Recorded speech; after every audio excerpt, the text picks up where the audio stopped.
Welcome to Not Milk Never Milk. Subscribe if you're lactose intolerant. You begin by verifying your Epic identity and enabling two-factor authentication, because secure access is required.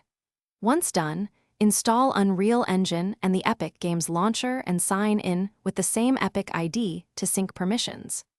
Next, request developer or creator access through the Fortnite creator or dev portal and accept any agreements.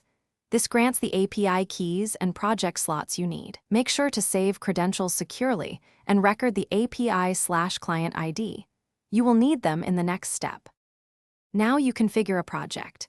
Create it in the dev portal and invite collaborators with the proper roles, because permissions control what you can push.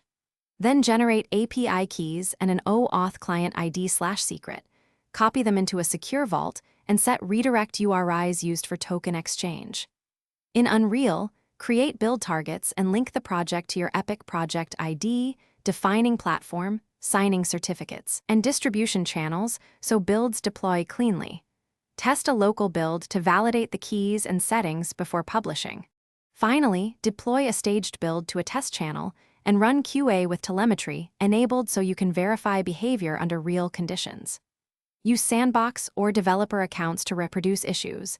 Consult logs and network traces to pinpoint failures, and rotate client secrets if you suspect compromise.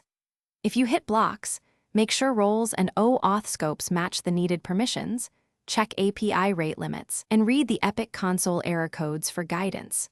One troubleshooting tip: reauthorize the OAuth token and clear cached credentials. Thanks for watching. If this was helpful, leave a like and consider subscribing. See you next time.